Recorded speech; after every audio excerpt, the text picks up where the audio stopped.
Let me know once you have it pulled up.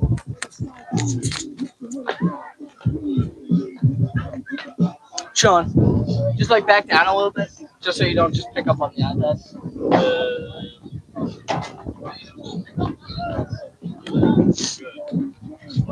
Mic test 1 2. Mic test 1 2.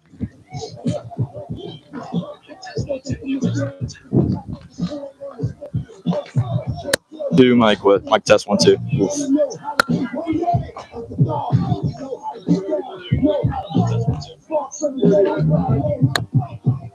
Real good.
Fernango. We're back for another baseball broadcast. This time it's between two of the top teams in the short conference. The number 6 ranked 6-4 Howell Rebels at home taking on the number 2 ranked 7-2 RBC Casey's. I'm Theo Horton alongside Sean Ross for today's baseball broadcast. Sean, I'll go to you immediately. Following a 12-5 loss RBC team, how can Howell bounce back and get back in the win column tonight?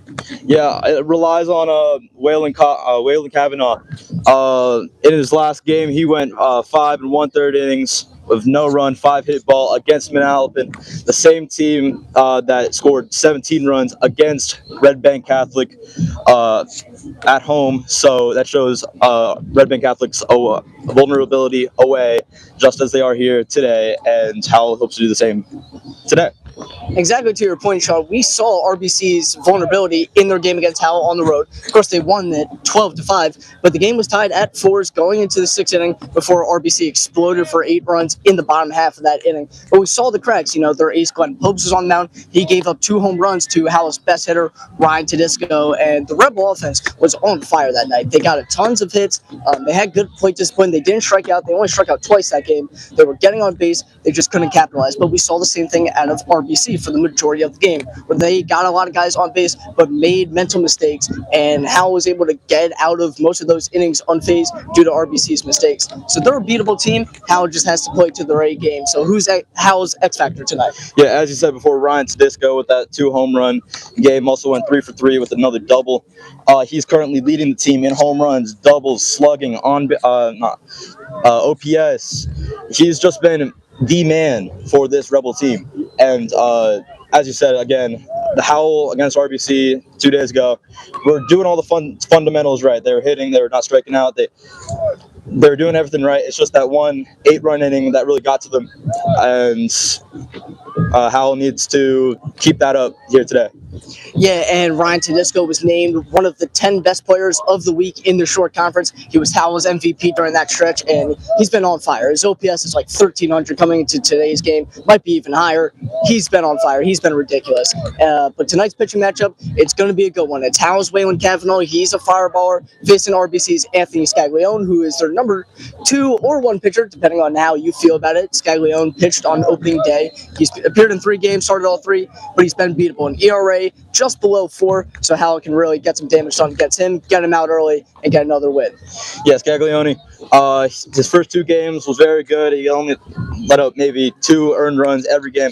His last game against Rainey, he let up 8 earned runs, and really that downward spiral hopefully continues today against Howell. All right, so we'll be back in a couple of minutes for today's baseball broadcast. Don't go anywhere. Good.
I'll give you shit for now. I'll be well, Jared.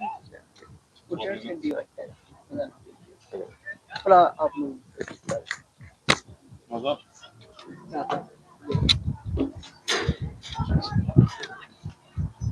Oh, I thought you were going. Are you guys filming this on YouTube? Yeah, Howell High School YouTube channel.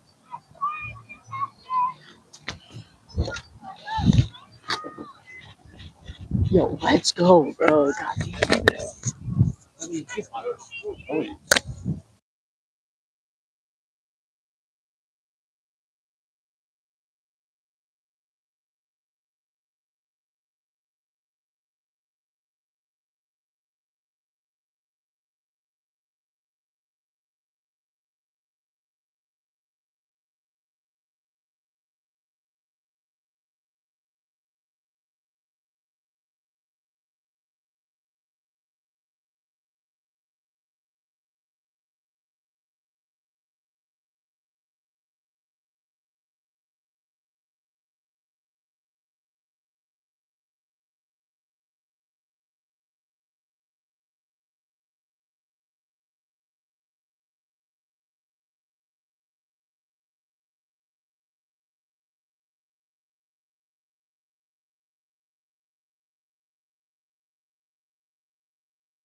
Smiles fill the air here at Howell High School as we are one night away from junior prom, but we have one more destination before then. Tonight, two division rivals ranked in the top 8 of the Shore Conference meet with victory on their minds. Welcome all in to today's baseball broadcast. My name is Theo Horton, joined by Sean Ross on commentary, with Jared Halperin operating the camera. This afternoon, the 6-4 Howell Rebels will look to settle the score against the 7-2 RBC Casey's, and it all begins with starting pitcher Waylon Cavanaugh.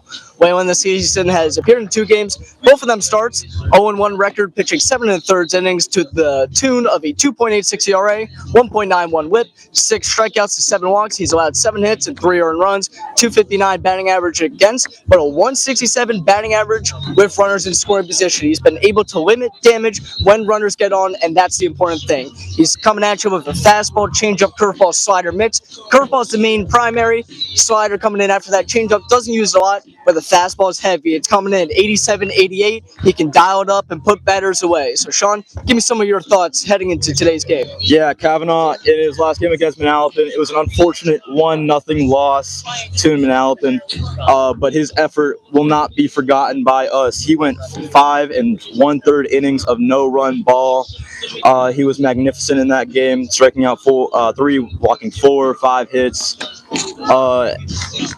Keep in mind, Manalapan, same team that beat Red Bank Catholic 17-2, mercied them earlier this year. So Cavanaugh really pushing recently, hopes to keep up the same mentality. So leading it off for RBC in today's game will be the center fielder, Luke Longzak. Longzak leading them in most offensive categories. He's been an absolute demon for them in his junior season. It's very rare to see a guy as good as him, not only at the plate, but in the field. He's a 5-tool player, leading it off for RBC with success in his career against Howell. He's played 2 games against Howell. Both of those games were multi-hit games for him. So he's had some success, but this is the first sign that he's facing Waylon Kavanaugh, so maybe a different look will give the Rebels some momentum here. First pitch coming at you at 3:53 p.m. Kavanaugh on the hill for the Rebels. The first pitch in the dirt for ball 1. Longzak this year, the 3rd-year junior, comes at you with a 381 average, leading the team in hits, 8 runs, 15 RBIs, 3 doubles, 3 home runs. Kavanaugh from the line, the 1-0, right down the middle through some heat, and he evens the count.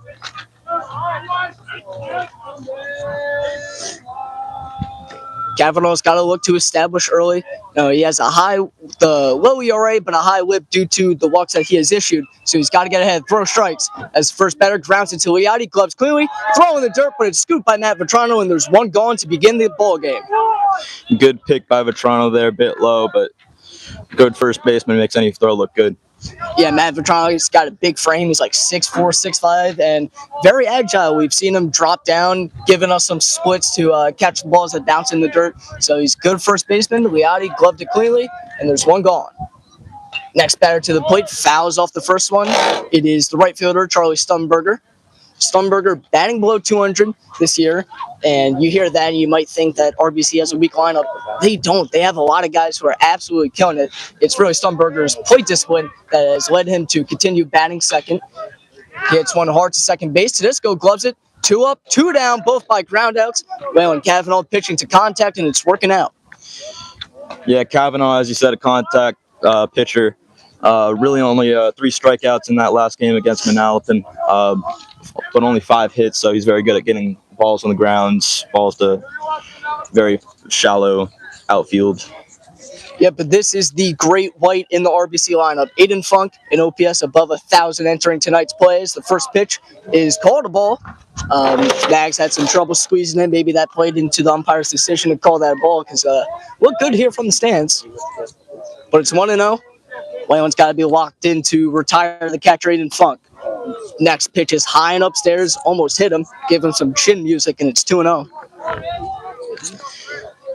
Funk is hitting with a 333 average this year, 8 RBIs, 3 doubles, 2 home runs. The 2-0 from Kavanaugh, swinging a line drive through the infield into center field, just past the reaching Ryan Tedesco. Lines up in center field, and RBC has some life with 2 outs in the first. Brings up the cleanup hitter now, Jake Frankel. Franco, another monster power bat for RBC, batting just below 400 this year with an OPS, once again above 1,000. But he's also a threat on the base paths. He has 3 stolen bases on the season, which leads the team. 2 outs, the runner on first. Kavanaugh paying little attention. His first pitch, in for a strike, another fastball. Yeah, it was such a great top of the lineup for RBC. Making it out of this inning is important. You got 2 outs already, 1 single, little mishap.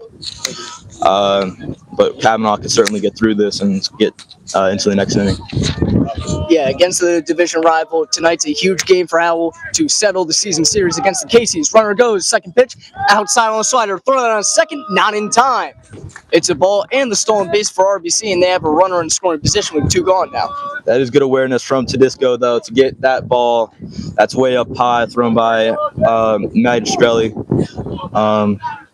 Also kept Funk on base. 1-1. It's upstairs on the breaking ball, and it's 2-1. But yeah, just 2 nights ago, Howell faced a tough loss against RBC, 12-5. Now, ball almost gets past Mags, but he slides in, or I shouldn't say slides in, able to block it, keep the runner at second. Count runs to 3-1. Yeah, I've seen some fielding struggles from Magistrelli in the past. Looks like he's been working on his struggles, though. 3-1 from Kavanaugh. It's upstairs. Kavanaugh's back-to-back 2-out base runners, and the Caseys have 2 on with 2 outs now. Brings up the 5-hitter, Tyler Hager. Hager, another guy. Power and contact and speed, doing it all as a hitter. Hager batting .300, yet to draw a walk this year, but it has a .533 slugging, so the OPS is through the roof. The first pitch upstairs on a fastball.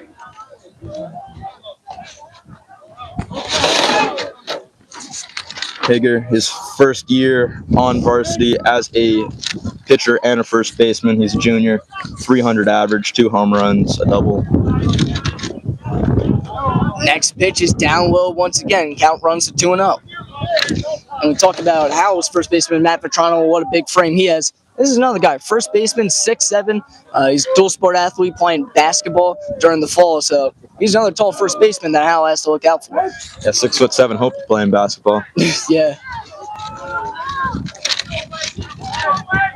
I don't think you have any option. Once you get past like 6'4" and you're in high school, you better be grabbing some rebounds. 3-0 is ball 4. It loads the bases on back-to-back walks, and the Caseys are threatening here in the first.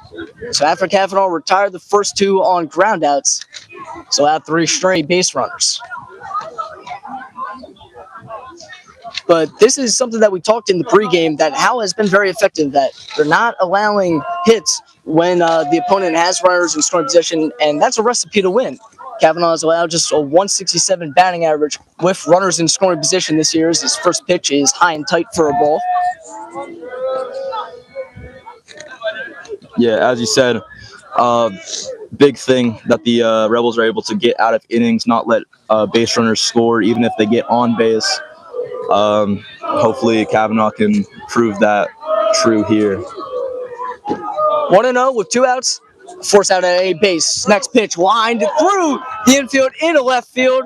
1 run is in. Around third, trying to score. Stumberger to the throw to the plate is in time. What a relay by the third baseman, Derek Liotti, to gun the runner down at home. We head to the bottom of the first with the Caseys leading things 1-0. Go, Drew. Yeah, nice swing, Drew. Boy, that's bad, Blue.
Whatever you want.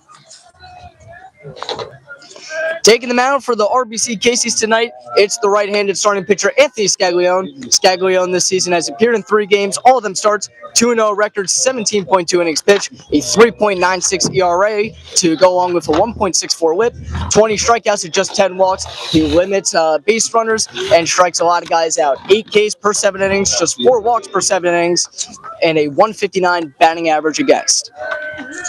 Leadoff hitter tonight for the Rebels, as always, it is the shortstop, Waylon Kavanaugh, starting in tonight's game, batting leadoff. He's such a great baseball player as he takes the first one low for a ball.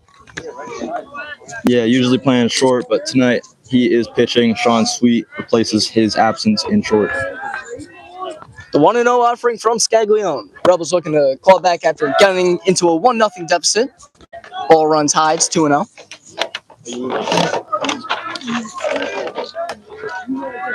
Kavanaugh has been in a little funk recently. He's been pretty cold at the plate over the last 5 games, so it's important to get the shortstop going. The 2-0. It's outside, and it's 3-0 quickly to Kavanaugh. Yeah, Kavanaugh is only 4 for 19 with a 211 average in his last 5, 1 for 12 in his last 3. He's been going through a little bit of the yips lately, but 3-0 in for a strike. It's a fastball, and it's 3-1. So now we'll talk a little bit about Scaglione's repertoire. It's a fastball, changeup, slider, curveball mix, a common repertoire for top pitchers in A North. Fastball heavy at 88, 3-1. It's outside. Kavanaugh draws a leadoff walk for the Rebels, and things are looking good early. Down 1-0 early. Wouldn't be shocked if Kavanaugh goes on even the first pitch. It's probably going to be later in the at-bat. But now it's the number 2 hitter, Connor Halverson, to the plate. Halverson this season batting .273 with a .368 on base percentage and a .394 slugging. Tallying is .762 OPS with a home run at home this season. Cooch, another guy who has been cold at the plate over the last 5. Looking to get things going as he takes one low for ball 1.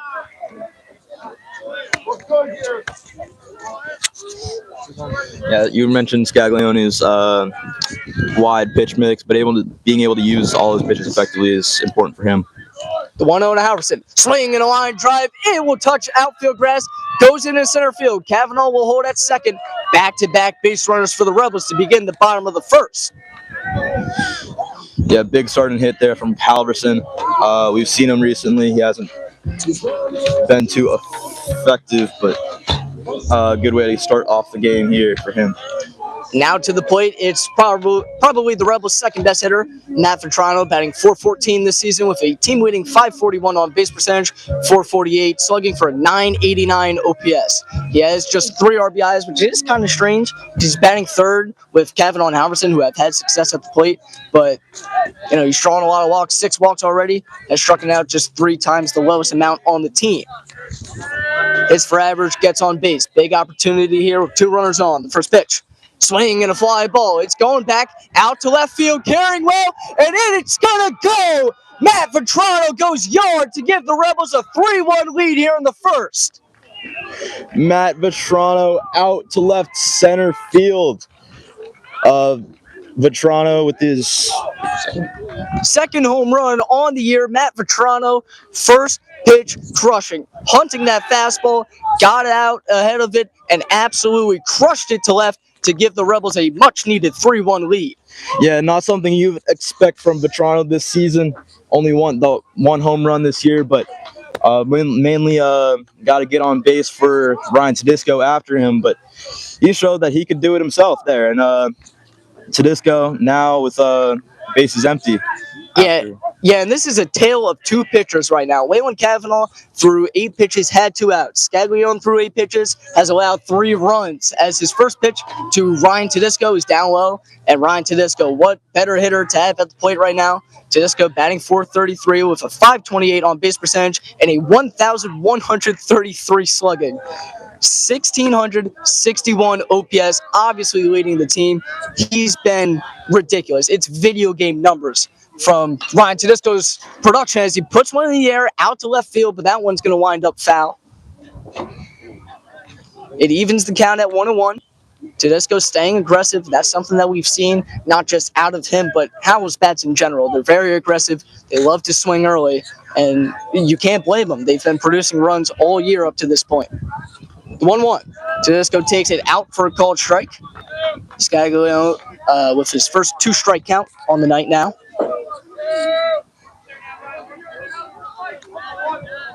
Ahead of Tedisco, 1-2. Scaglione looking for his first out on the evening. The 1-2. Fastball gets Tedisco to swing and miss. 1 down here in the bottom of the first. Not something you see too often out of Tedisco, but Scaglione gets the Howell's best hitter out, but still a 3-1 lead for Howell up to this point. Yeah, and this is the part where Howell's lineup is so good because you get through the first 4, it's like, all right, who I got next? the 5-hitter, Jake Liotti, who's, just batting a team-leading .464 as he rips one out to the outfield, into left field. That's going to get down. It'll carry him off the wall. Liotti around first, heading into second. He's there sliding, and the Rebels with another base runner in scoring position. It's a Jake Liotti 2-bagger. The left fielder out there, Neeson underestimated the length of that ball. It got past him to the wall. That's what allowed Liotti to get to second. If not, he would probably have a single right now. But what a great hit from Liotti. Yeah, another guy, first pinch hunting, ripped that fastball. Rebels really seeing things well out of Scaglione early. Now it's a 6-hitter, AJ Maggs, batting .300 with a .382 on base and a .500 slugging for an .882 OPS. Another great hitter. That's outside for ball one. Maggs this season has 3 doubles, a home run, 7 RBIs. He's been giving the Rebels elite production out of the 6-hitter. And this is a guy that would be batting 3rd or 4th for most teams as he puts one on the ground, too short. Tedesco have to go back to second. It's booted, and Maggs will reach via error by the shortstop, Drew Cannon. And the Rebels once again with 2 runners on base here. And now the Rebels are back to having bases filled with runners. Not third base yet, but Maggs is now on first, and Howell, 2 on base. Coming up is Jack Quinn. And here comes courtesy runner number 5, Sean Sweet for the Rebels. He's been courtesy running for catchers AJ Maggs and Jake Liotti all season.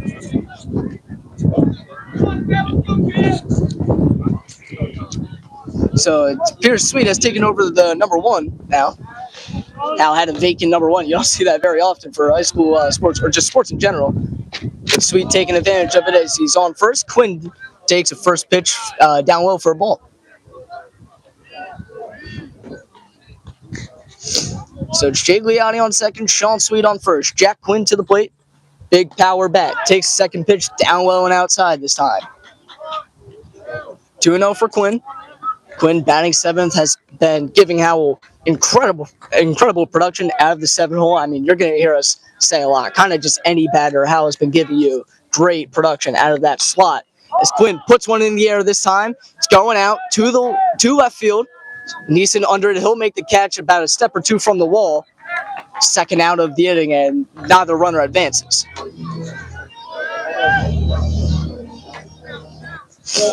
Now to the plate for the Rebels, it's the 8-hitter, the 3rd baseman, Derek Liotti.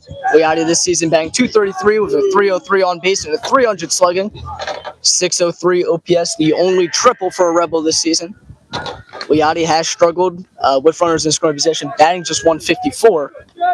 Scaglione with back-to-back outs. Not back-to-back outs, but with 2 outs trying to get back into things. Opens with a first pitch strike this time. Yeah, Liotti has really grown recently in his last 5 with a .308 average. Coming to life, Liotti really struggled with swinging and missing in the early parts of the season, but he's been cutting down a lot, resulting in hits as he scolds one foul towards the first base line. Scaglione ahead quickly, up to 20 pitches here in the first, but he has 2 outs, 2 strikes. 1 pitch could put things away. Rebels working with a 3-1 lead. They have 2 runners on base with 2 outs. Derek Liotti at the disc. Scaglione looks at the runner at second from the stretch. The pitch towards Liotti's head and runs to 1-2.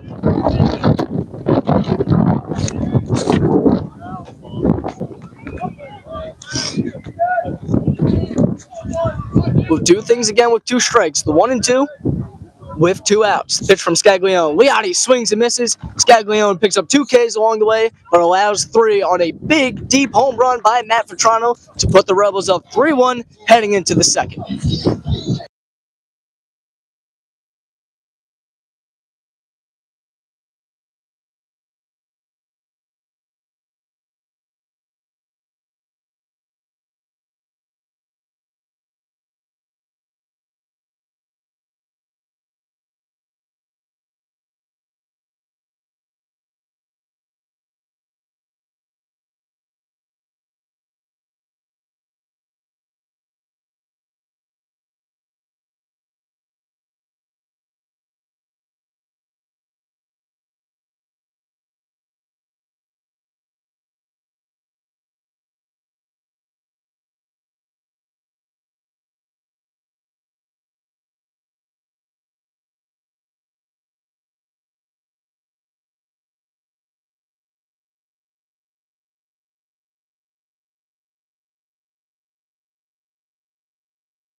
Back for the top of the second, the Rebels are currently leading things 3-1 after a Matt Vetrano bomb to left field in the bottom of the first. Waylon Cavanaugh remains on the hill for the Rebels, of course.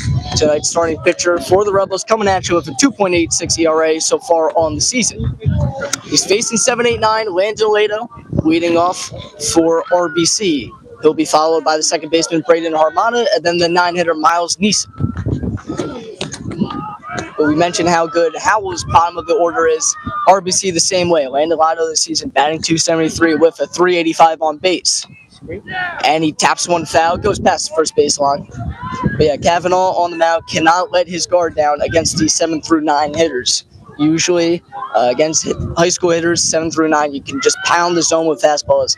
You don't want to do that against RBC. Yeah, two teams with the same strategy. Fill the bottom of the order with good players, so that way pitchers let the guard down. The 0-1 from Cavanaugh. In the dirt, trying another breaking ball. Cavanaugh definitely looking more comfortable with the fastball more than the breaking ball in the early stages of today's game. Howell seemingly thinking. 1-1, Cavanaugh gets a sign. The pitch is down low once again. It's 2-1. Howell seemingly thinking that they got off to a rough start in the first inning, letting up a run. Now has insurance runs, scoring 3 in the bottom of the first. Swing and a miss from Cavanaugh. He evens the count at 2. But yeah, to your point, Sean, you allow a run in the first inning. It's tough. You got to get your bats to wake up. And then they give you 3 runs, and now you're in the driver's seat once again. 2-2, good slider from Cavanaugh, but a better take by Landon Lato. Counter run full. It's the first full count of the night. 3-2, the payoff pitch from Cavanaugh. Line drive out to right field. It is foul. Yeah, that ball just straddled that foul line and just barely went foul, and we'll do it again. Lucky turn of events there for Howell, as if that one was able to stay fair, that probably would have been 2 bases to begin the inning for RBC. Yeah, that would have.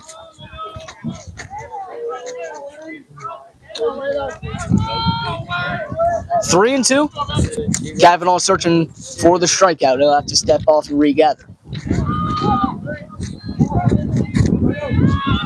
3-2. Cavanaugh searching for his first strikeout of the night. Payoff pitch. It's upstairs. It's a leadoff walk to begin for RBC. And now it's the 8-hitter, the second baseman, Brandon Harmana at the dish. Harmana this season batting .214 with a .421 on base. So, still a solid hitter. But yet to hit an extra base hit this season, .214 slugging for a .635 OPS. Cavanaugh's first pitch to the second baseman is popped in the air towards right field, heading in foul territory. It's Halverson who makes the call, makes the catch. First out of the top half of the second. Yeah, first out given by Cavanaugh since the 2-hitter Stumberger. It was 5 straight hitters on base since then, but good way to get one out under your own will.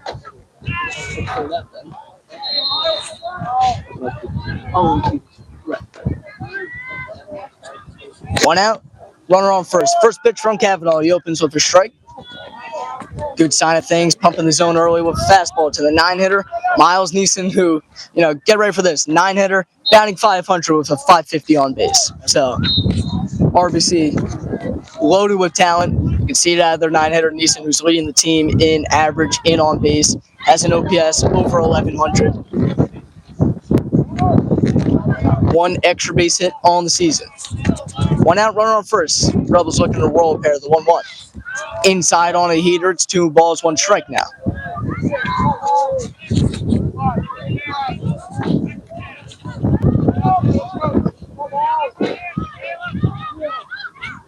Two one, Cavanaugh looks in. From the line, the pitch is a swing and a miss.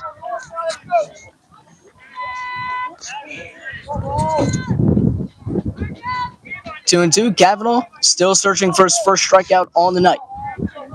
3-1, RBC can tie it with 1 swing. 2-2, fouled off, Neeson stays alive. Big chop there from Neeson. Went right over his bat.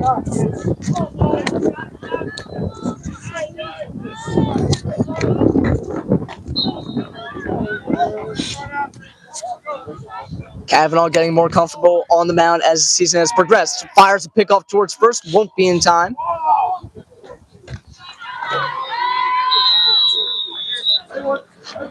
He pitched a little bit as a sophomore, didn't pitch at all as a junior, and then was tasked with being the third starter for the Rebels this year as anchored them down, the 3-2. Popped in the air towards right field. Once again, going out is Tedesco. Calling in is Howerton. Howerton will make the catch for the second time, and there's 2 outs. Yeah, 2 similar pitches there, 2 similar hits, 2 similar outs. Brings up the leadoff hitter, Luke Longzak. The center fielder is probably RBC's best hitter, batting .387, .472 on base, team leading .774 slugging for a 1,246 OPS. I mean, usually by the 5th game of the season, these video game type offensive numbers are gone, but on teams like Howell and RBC, 2 of the best lineups in the short conference, they still have so many hitters that just have ridiculous stats to read out. Kavanaugh's first pitch is a swing and a miss to Longzak. Longzak 0 for 1 tonight, grounded out to third baseman Derek Liotti to begin the ball game. 2 outs, 0-1. Kavanaugh doing a good job at filling the zone, getting these outs. He'll step off and we'll regather.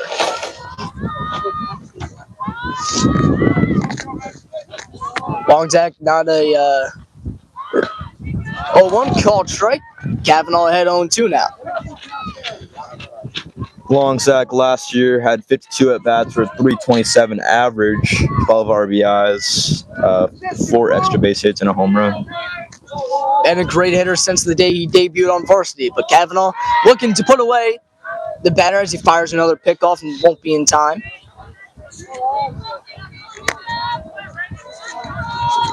Oh, 2 outs. Kavanaugh keeping an eye on the runner at first.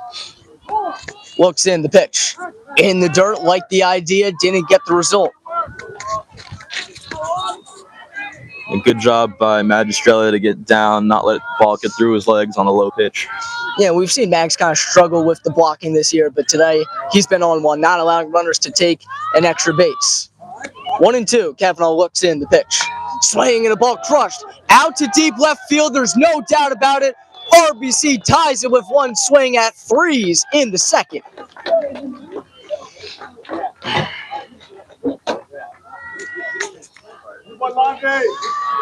Longzak got all of that one. It's his team-winning 4th home run on the season. That's going to raise his OPS even more, probably at about 1,400 now. Ties the game on 3s, and we see the long ball bite the Rebels as RBC has tied things at 3 apiece. Now, that's just tough turn of events. You had 2 outs, you had 2 strikes.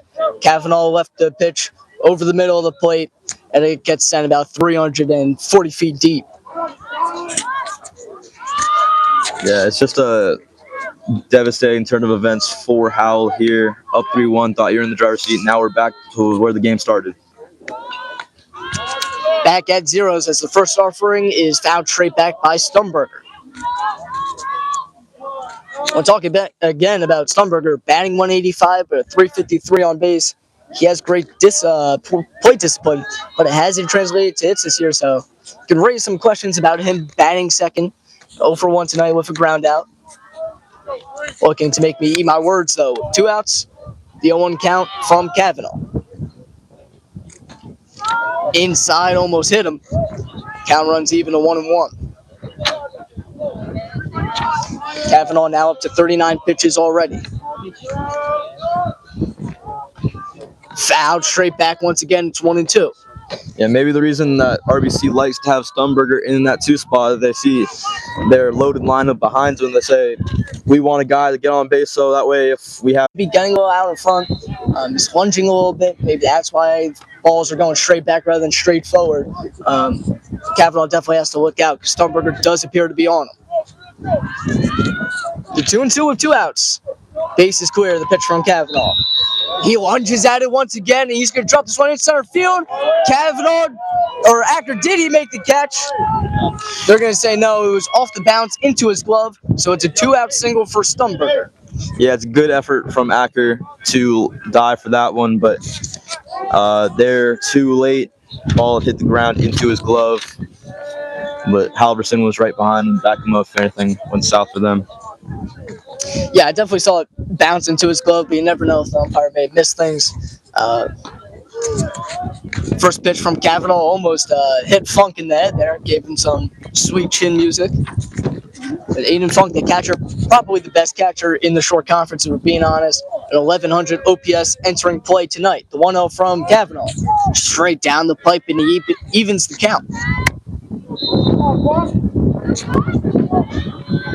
Funk 1 for 1 tonight. Hit a line drive single into the outfield, his first plate appearance. Pitch from Kavanaugh, fouled straight back once again. 1-2 with 2 outs. 46 pitches already from Kavanaugh. This is where you really need him to buckle down, get these 2 outs, or 2 strikeouts. 1-2, 2 outs to one of the best hitters in the short conference as Kavanaugh fires another pickoff, not in time.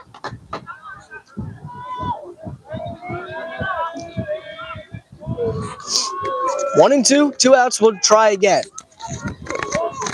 Kavanaugh gets his sign from the line. The pitch, swinging a ground ball to third. Leotti gloves it to first. Gonna have to be a great throw. Won't be in time. It's an infield single for the catcher, Aiden Funk.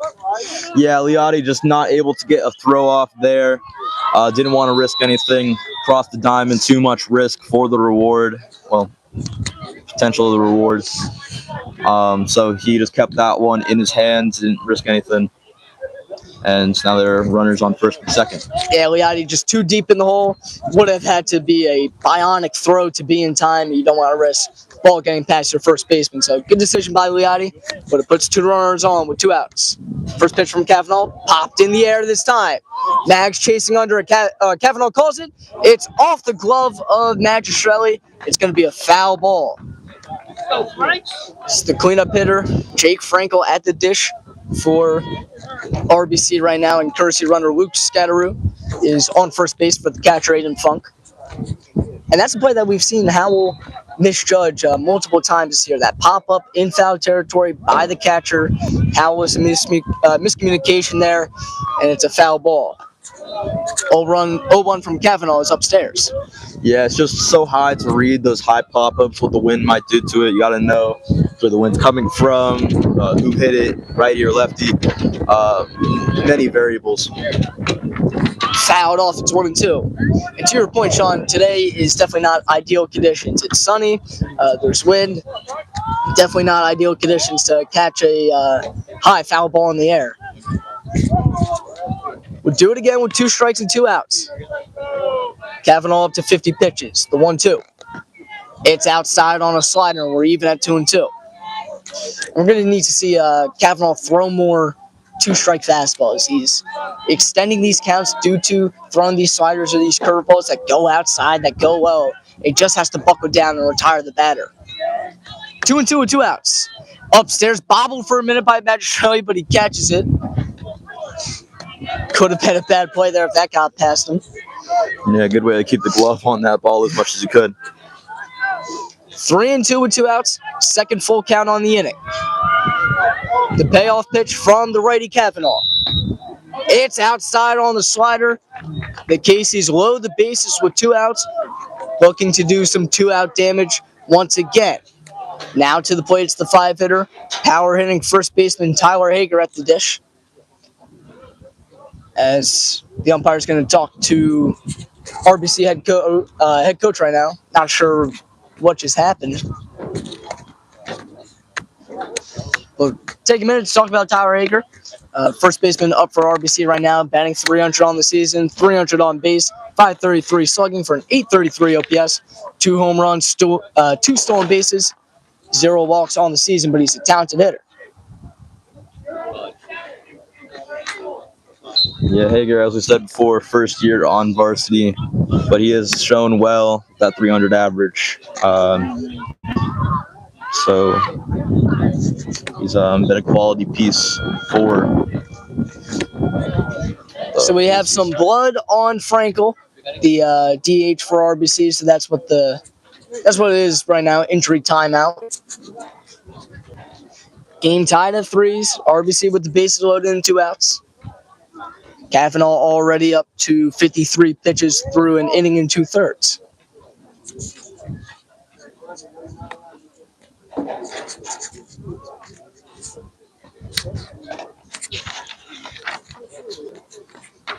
Number 8, Aiden Funk, the catcher, administering first aid right now. Lifesaver, I guess.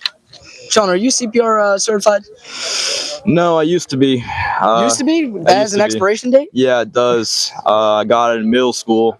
And then didn't get it again. I should be, though. I passed my CPR training in health this year. But I don't think that's certification. I think that's kind of just a grade. Well, there's always the Good Samaritan law. If someone's in need of it, you know. I mean, Howell, as a firefighter, they got Alex Bondurant. He could administer CPR if he needed to. Bases loaded and 2 outs. Sends the first baseman Tyler Hager to the dish. First offering from Kavanaugh, keeping an eye on the runners. Swinging a foul ball straight back on the fastball. Clean cut swing from Hager. Little under it, sent it straight back. 0-1 with 2 outs. Once again, Kavanaugh getting ahead in these counts. That one bounces in the dirt. Mags able to keep it in front of him. Great block by the Rebel backstop with 2 runners in scoring position. Things could have been dangerous if the ball ricocheted off of him, went in a different direction. Great block there by Matt Strelly.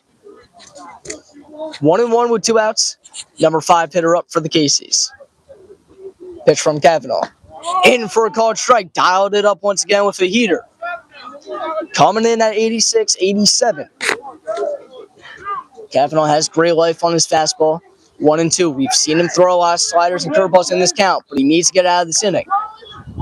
1-2 with 2 outs. The base is loaded and a tied ball game. Swing and a miss. Kavanaugh is able to retire Hager, sends the Rebels to the bottom of the second with a tie game at 3s.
Back for the bottom of the second, we are tied here at 3s between the Howell Rebels and the RBC Casey's.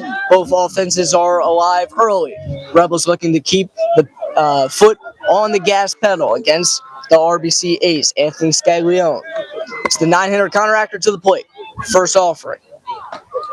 Inside, called strike on a changeup. Didn't see a lot of Scaglione's devastating changeup in the first inning. Rebels were able to hammer the fastball. So Scaglione pitching from behind here. Fires in the fastball, and he's quickly ahead of the 9-hitter Connor Acker. 0-2 against a 260 hitter in Connor Acker. The pitch. Swing and a foul ball. Acker stays alive. Count remains 0-2. And Acker's progression as a hitter has been great to see. Had an OPS of about like 400 as a junior, but it's shot up now over 600. Hitting for a little bit of average, getting on base a little bit. Looking to do it against Scaglione. The 0-2. Swing and a miss. Scaglione puts him away with a great slider, and there's one gone to begin the second. Top of the order time for the Rebels once again. It's the leadoff hitter and pitcher, Waylon Cavanaugh, to the plate. Cavanaugh walked in his first plate appearance. Ended up scoring on a Matt Vetrano 3-run home run. Cavanaugh looking to get the party started in the bottom of the second. First pitch. Takes it once again. Called strike this time. Scaglione seems locked in the second inning so far, striking out. Acker, no, with 1 strike. Second pitch, bounce in the dirt, runs even at 1-1. So, Waylon's seen 7 pitches already tonight, and he has taken all 7. 1-1. Cavanaugh swings, fouls this one straight back in the air. It's 1-2. A lot of fouling balls pretty much just behind home plate today. Batters are on top of the ball. It's a sunny day, warm weather. Ball is flying. 1-2 with 1 out already. Scaglione from the line. The pitch. Upstairs, count evens out at 2-2.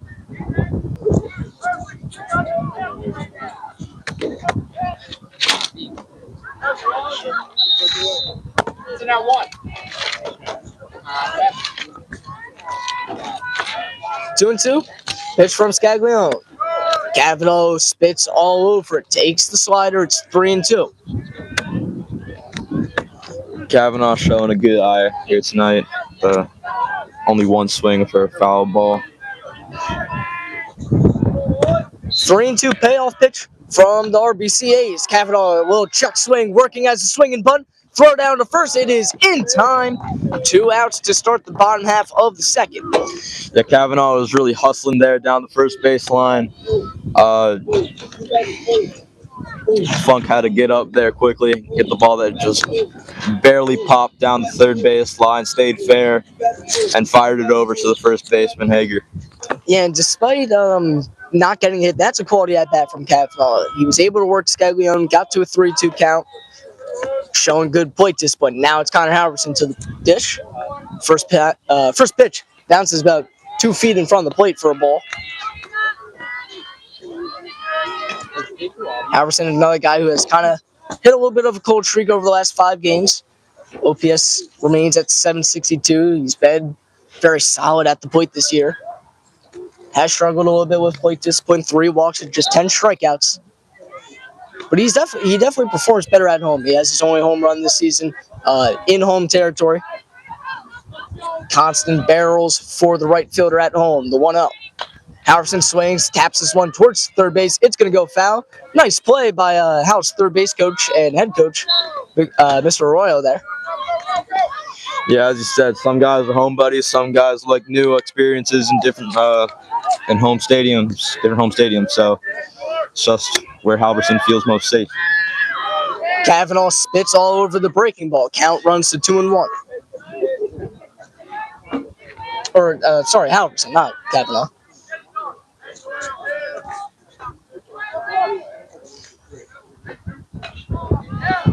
Halverson taps that one foul. Count goes back to even at 2s. 2 outs, 2 strikes. Scaglione making quick work of the Rebel lineup in the second. It will be his 37th pitch on the night with the game tied at 3s. Howell looking not to go down quiet after RBC has scored in the first 2 frames. 2-2 to the righty slugger Halverson. Scaglione gets his sign, nods his head. 2-strike pitch.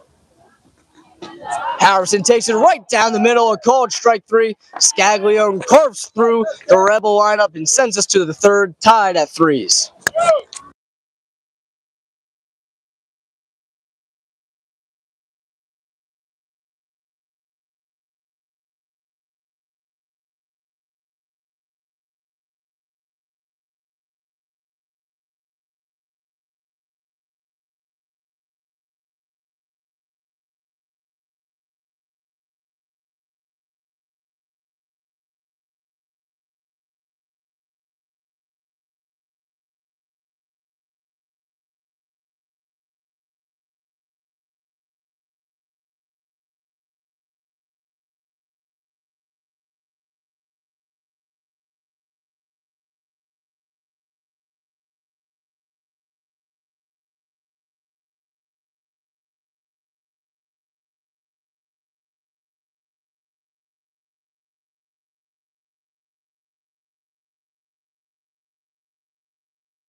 Back for the third inning. We are tied here at 3s between the Rebels and the Caseys. Both offenses have looked alive, and Kavanaugh's pitch count has reflected that. 57 pitches through 2 innings.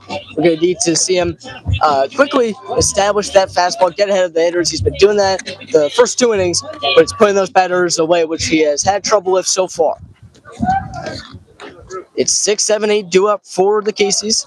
6-hitter, the shortstop, Drew Cannon, at the plate for RBC, who went 3 for 3 last game against Howell.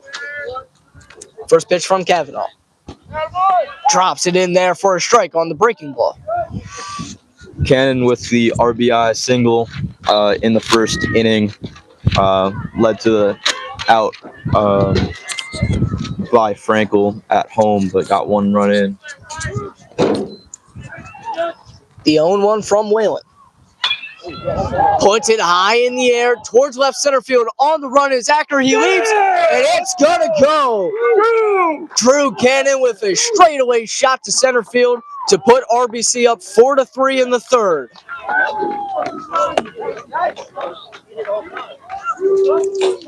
Second home run already for RBC tonight.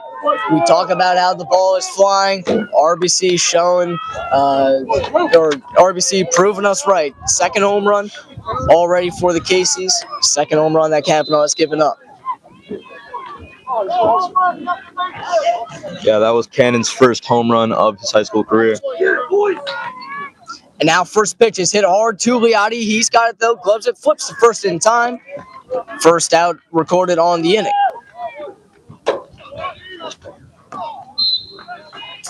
Brings up the 8-hitter, the second baseman, Brandon Harmana, to the plate, or Braden Harmana. Harmana, good plate display with a 421 on base percentage, but a 214 average, 214 slugging. Not a whole lot of power or average so far up to this point.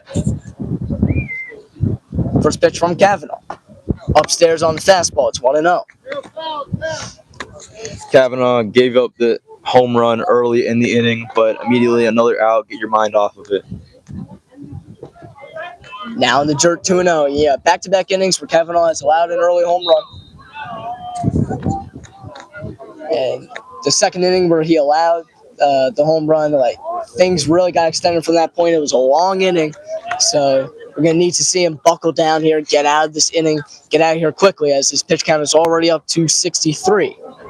Probably going to be a quick exit. First guy out the bullpen tonight for the Rebels will be the left fielder, Jack Quinn. Kavanaugh fires in a strike. It's 3-1 now.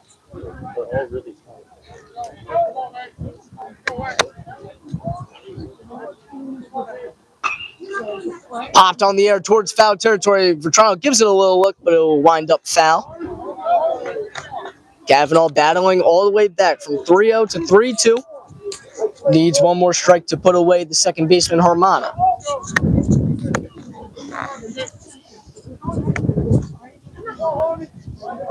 Full count, payoff pitch from Kavanaugh. Upstairs, ball 4, third walk issued by Kavanaugh already, and it puts another KC on base, this time with 1 out. And out will go head coach Mr. Arroyo, or Coach Arroyo, to talk to Kavanaugh. I was wondering when the first mound visit was going to take place, so we'll be back in about 30 seconds for the remainder of the third inning.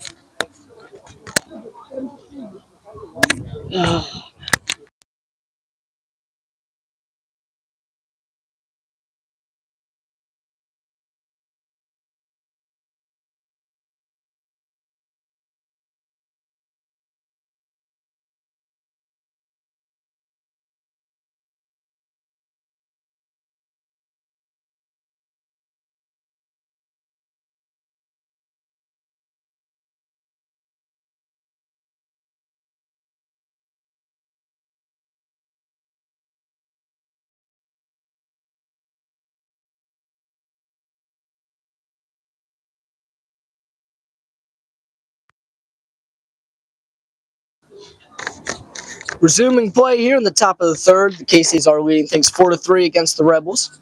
Kavanaugh has 1 out, RBC with a runner on first. Up to the plate, it's the 9-hitter, Miles Deason, batting above 400 this season. Out of the 9 slot, 0-for-1 tonight. First pitch from Kavanaugh. Drops a curveball in. It's going to drop in low, though, for a ball. Yeah, as you said, Neeson with the dangerous 500 average, receiving in the 9-hole for a pitcher trying to get through bottom of the order. Kavanaugh lobs in a fastball. It's fouled back, and it's 1-1. Almost hit the Casey's dugout there, scared some of the players in there. Hit the light pole, came back. 1-1, righty on righty. Kavanaugh with the advantage. The right-hander's pitch. Slider way outside. It's 2-1. Kavanaugh definitely having some trouble commanding the slider in the early goings of today's game. Up to 69 pitches through 2 1/3 innings so far. A double play would be excellent for the Rebels. 2-1 from Kavanaugh. Fouled straight back once again. Runs to 2-2.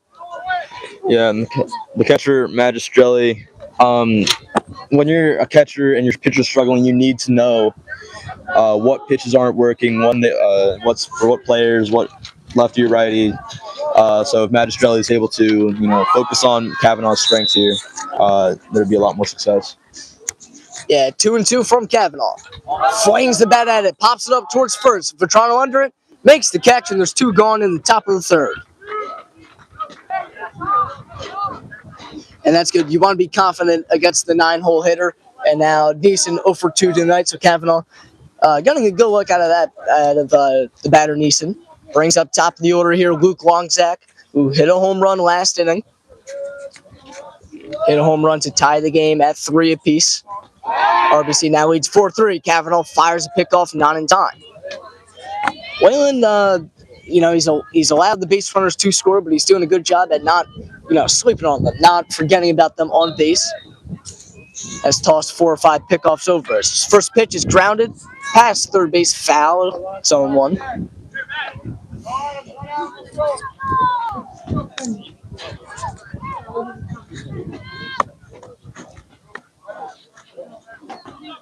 Once again, Kavanaugh establishing the fastball early, getting in quick, throwing quick, getting ahead in counts. Has to put away the batter. 2 outs, the 0-1. Leaves it upstairs and runs to 1-1.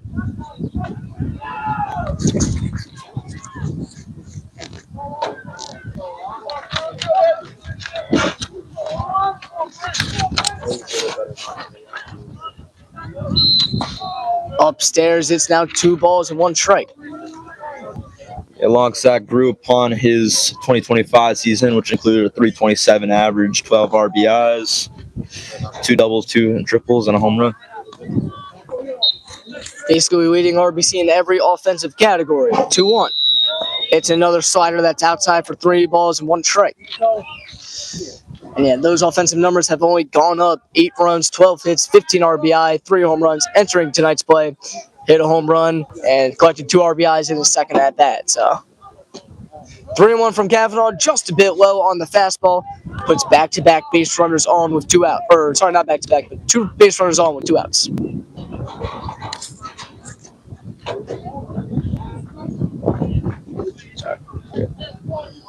Up to the plate for RBC, it's the lefty Charlie Stumberger.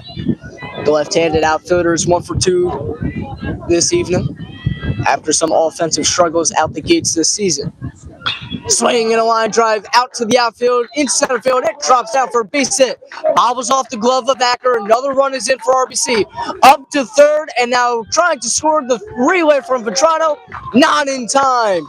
2 runs are in for RBC. Harmana scoring on the single, Longzak scoring on the bobble by Acker, and it's 6-3 RBC in the third. Yeah, 2 fast runners there for RBC. Lonzak looked like he was going to be stopping at third, just kept on trucking through. Howell slowed down a little bit, wasn't able to get him at home. But it's another devastating turn of events for Howell. Now 6-3. Yeah, and RBC doing all the fundamentals right. Kavanaugh tossing another pickoff over, not in time. But we talked about in the pregame show about how Howell did the fundamentals right through 5 innings against RBC on the road last game, where they were tied 4-4 heading into the 6th, and then things really fell apart. And we're seeing Howell kind of falling apart here in the third. Kavanaugh unable to retire batters when he gets ahead. Acker with the bobble in center field, and it's translated to a 3-run lead for RBC already. To the plate, 2 for 2 tonight. It's the catcher, Aiden Funk. Kavanaugh had 0-1. Gets his sign. The deliver and the pitch is in the dirt for a ball. Yeah. 1-1. Kavanaugh now up to 79 pitches. Most likely going to be his final inning. Drops in a breaking ball. Didn't get enough plate. It's 2-1, or didn't get any plate, according to the umpire. Yeah, Kavanaugh, as every other day, shortstop, needs his arm. Swinging a ball ripped out to left field, going back is Quinn. He'll make the catch. We are through the top of the third. RBC leading things 6-3. The Rebel Bats needing some more life.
Back for the bottom of the third, the RBC KCs are leading things 6-3 over the Howell Rebels. And RBC with a pair of home runs already tonight. Hit one in the second, hit one on the third after they jumped out to a 1-0 lead. The Rebels grabbed the lead at 3-1, and now RBC with 5 unanswered up to this point. Petrano fouls this one off. Speaking of the home runs, Matt Petrano, the guy who hit the 3-run home run for the Rebels in the bottom of the first. Hopefully you can keep them going, get some base runners on, and hopefully tie the game here in the third. Yeah, now down 3, the Rebels need something out of the top of the lineup. Scaglione dials it up, fires in a strike in the count, and he's quickly ahead in the count 0-2.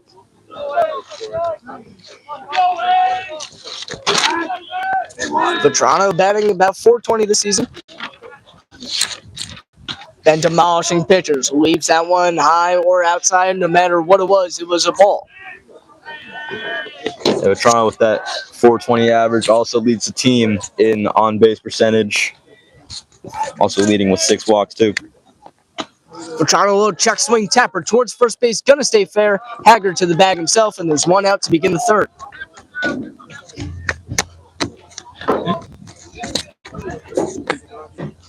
So after a rough first inning, Scaglione has done a hell of a job since then. 5 straight retired, keeping that pitch count very manageable. 41 pitches through 2 1/3. Doing a lot better. Howell having to work some counts and get some runs across here. And this is the guy to do it. The cleanup hitter, Ryan Tedesco, to the plate, leading the team with a 1,600 OPS. Way upstairs for a ball. Funk unable to squeeze that one, even despite his 6'4" frame. Tedesco is such an interesting player because every time he steps up to bat, you're not expecting an out or even a single. You're expecting an extra base hit, which is crazy. Takes that one in for a strike, but to your point, Sean, 13 hits this year, leading the team, 2 singles. So, yeah, 11 extra base hits, 6 doubles, 5 home runs. Video game numbers from the lefty slugger.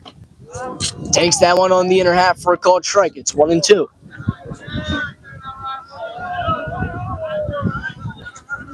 Five straight retired by Scaglione, looking to collect a strikeout here to make it 6. 1-2 against the Rebels' best hitter, Ryan Tedesco. Tedesco leaves it high. Count is even at 2-2. Where's the wind blowing? I feel it. I can't tell. I don't got that science brain. I failed a science test today. So Yeah, it's blowing first to third, I think. 2-2 to Tedesco. Tedesco lunges and swings and misses. Scaglione puts another K in the bag, and there's 2 away in the third. Yeah.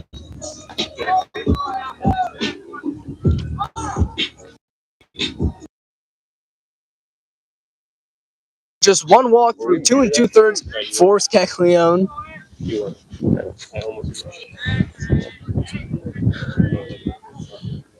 First pitch to Jake Liotti is a swing and a rip towards short. Gloves in his cannon, fields it cleanly, fires to first in time.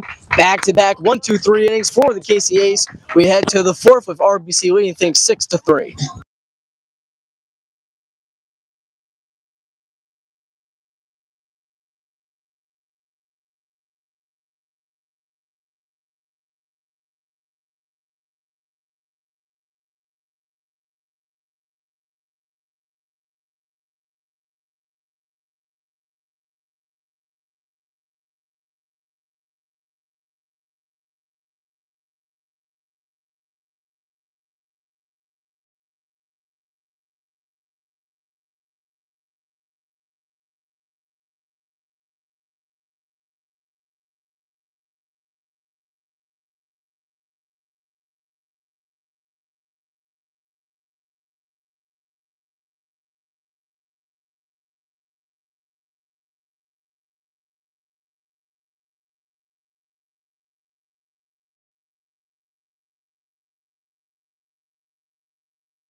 Back for the fourth inning, it's a new pitcher on the hill for the Rebels. It's the right-handed senior Jack Quinn on the mound, coming in to relief for starting pitcher Waylon Cavanaugh, who exits after allowing 6 earned runs through 3 innings. It was a rough start from Cavanaugh. Jack Quinn, a lot of the same as Cavanaugh, big right-hander, throws hard with a slider, changeup, and a curveball.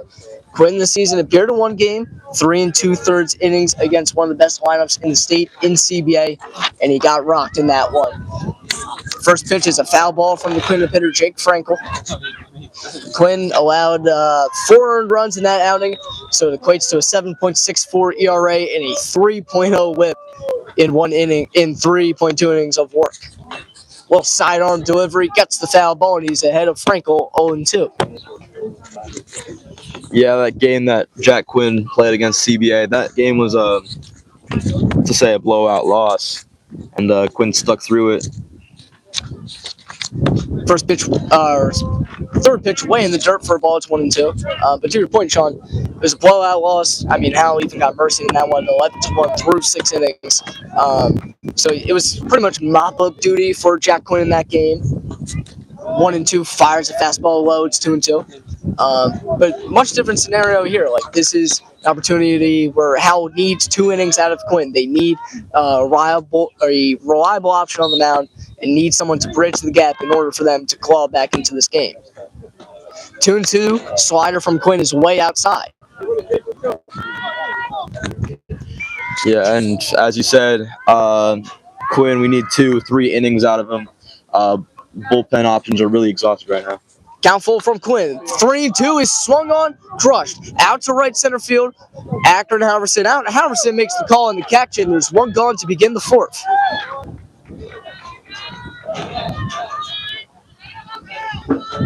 Good swing by Frankel, but he was a little bit late on it. Drove it out to right field, and Quinn able to coax the first batter into an out. Good signs out of the big right-hander. And speaking of bigger right-handers, the 6'7" first baseman Tyler Hager to the plate for RBC.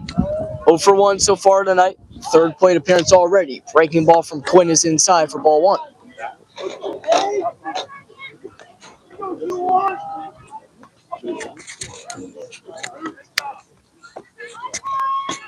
Showing bunt is Hager, takes it first strike. Quinn firing in a fastball, good idea to stick with some heat if Hager will lay down a bunt. Or it might just be a coy to set up a fastball for the plate.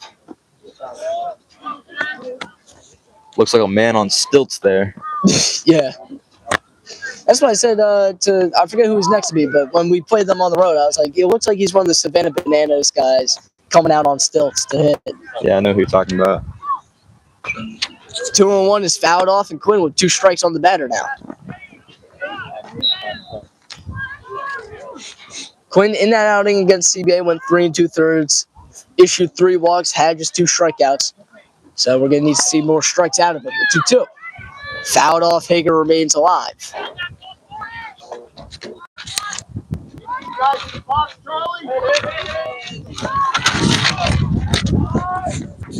Two home runs on the season for Hager. Quinn looking to challenge him. 2-2 with 1 out. Tapped on the infield. Cavanaugh or Sweet will have it. Sweet able to get the ball in time, throw not in time according to first base umpire. Hager with the hustle down the line, able to beat it out for an infield single. Yeah, looked like a very close throw, but from our viewpoint, I think he was safe, or he was out. You took out? Yeah, I do. Yes. Oh, come on. Bang bang play, not sure on that. 1 out, runner on first. Quinn looks in, gets a sign from the line. Pitch down low for a ball.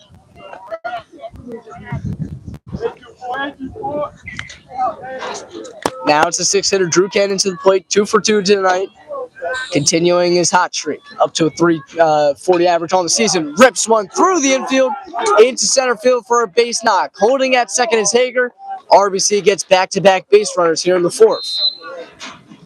Boy, Drew, stay hot, kid. 6 for his last 6 now is Cannon against Howell.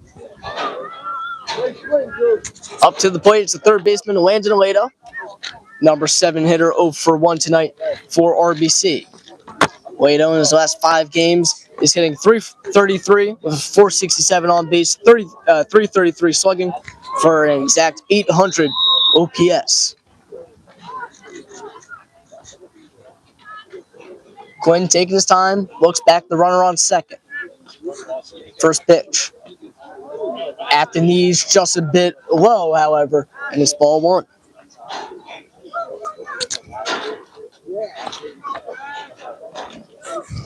Leto 1 for 3 with a run scored, a single, and an RBI a couple nights ago against Howell. Some chin music inside. It's another ball, and it's 2-0. Leto grounded out to Derek Liotti out in third last time up. 2-0 with 1 out. 2 runners on. The pitch from Quinn. Foul straight back on the heater.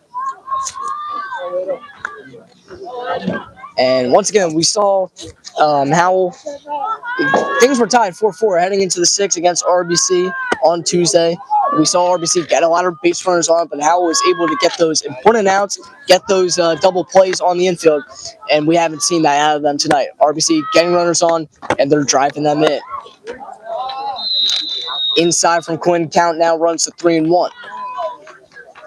This is another opportunity where RBC has multiple guys on with just 1 out. Howell needs a ground ball, needs a double play to get out of an inning unscathed. 3-1, fouled straight back. It'll be another full count this time. Fouled off into the lacrosse game here. Lacrosse players are probably sick of that. That happens like 5 times a game.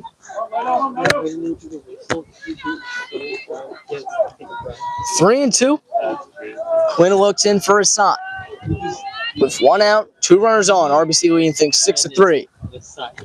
Payoff pitch, called strike 3. Quinn dials it up for his first strikeout on the night. Leto had a pause there. He thought he was gonna get on base there, but umpire called strike 3, and we're now with 2 outs. Now, big opportunity for Jack Quinn. He has 2 outs. The number 8 hitter, Braden Harmana, at the dish. It would be important to get him out and get the 9 hitter to lead off the 5th. Harmana hacking early, fouls that one straight back. It's 0-1. That was he was swinging for a top exit velo right there. He was swinging for the fences, able to rip it straight back. Yeah, and there's no reason not to. I mean, you got 2 guys on base, and you can try to make another impact for your team. Yeah, you'd probably rather hit a double in this spot than a single, or kind of in any spot. Yeah. 0-1 with 2 outs. Quinn looks back, the runner on second. The pitch. Little breaking ball, fouled off. It's 0-2. 2 strikes, 2 outs. We saw Kavanaugh struggle in this spot. Couldn't really find a reliable pitch to put away batters. Led to his early exit, just 3 innings. Hopefully Quinn can be a little bit of the reverse. We saw him already pick up a strikeout, looking for a second on the night, or just any out to get out of this inning. 6-3. Quinn looking to hold the Casey scoreless. The 0-2. Little tapper. It's going to wind up foul just before he reaches third base.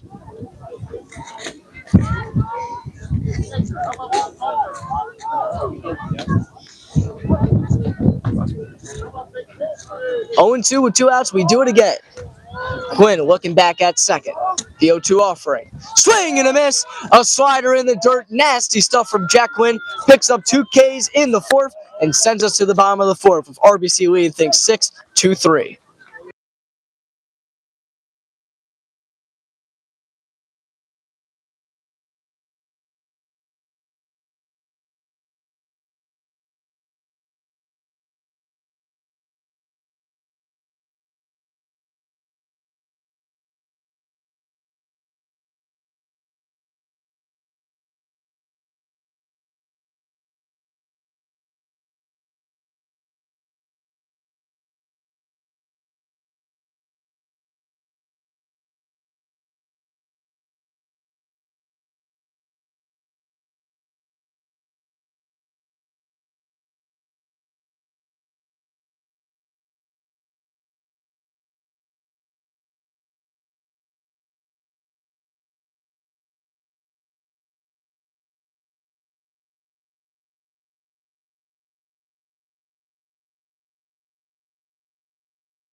We're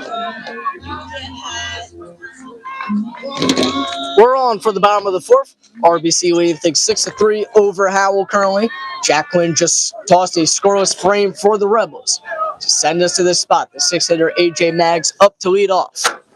First pitch down low takes the changeup. And this is where Howell really needs to get runs on the board. Jack Quinn tossed the first scoreless inning for a Rebel pitcher. Be great for Howell to get back into things. In the dirt, 2-0 to Maggs. Yeah, the middle innings, prime spot to get some runs. Pitcher's getting tired. Each inning that you go without getting any runs makes your chance of winning lower, obviously. 2-0 is in for a strike on the heater. Yeah, in the fourth inning, this is where we see a lot of high school pitchers exit the game due to lineups getting to them. The third time around, Howell still working with their second time around with their 6-hitter. Maggs fires off a swing and fouls this one off. Count goes to 2-2. Maggs has loved hitting in the 6th spot. He said to me earlier this season that pitchers assume he sucks, so he gets fastballs and he's able to mash them. Scaglione being a lot more careful, though. 2-2, it's a breaking ball just above the letters for a ball. Took that one like a statue. Yeah. 3-2. Payoff pitch. This is the second one of the night from Scaglione. Swinging in a ground ball towards third. Glove by Leto with time. The fire to first is in time, and there's one gone. 9 straight batters retired by Scaglione.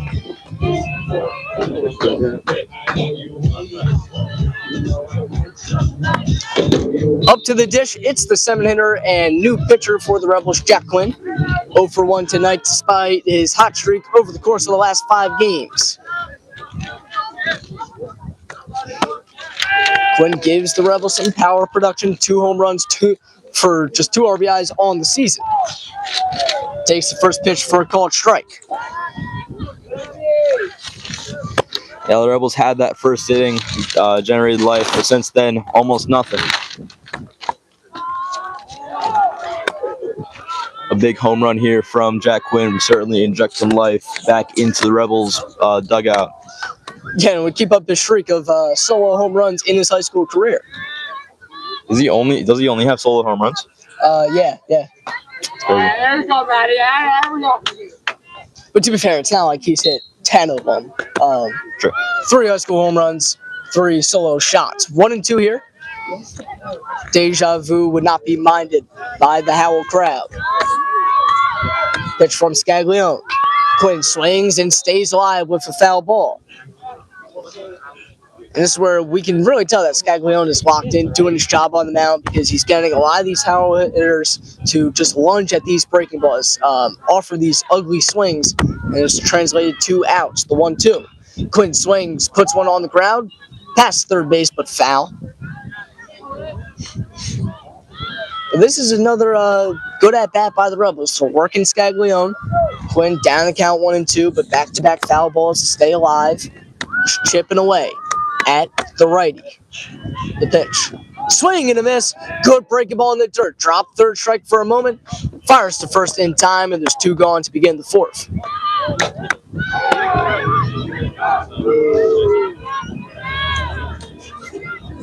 That is now 10 straight batters retired by Scaglione.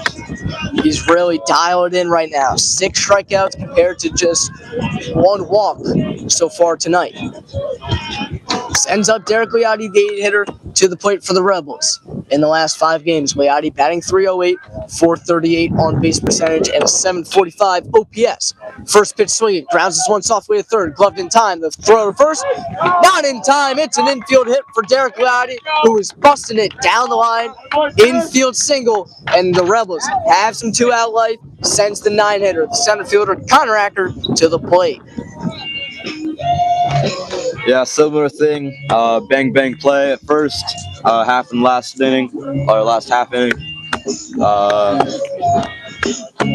Benefits both teams now. Karma comes back. Yeah, that's about the 3rd or 4th bang bang play at first base already tonight for either team. Acker takes it down the middle for a called strike. Yeah, that shows you why these teams are so good. Like these ground balls, every fielder gets to it, gets to the ball in time. Throws are bang bang because you have guys hustling down the line. Just fundamentals all around from two of the top teams in the short conference.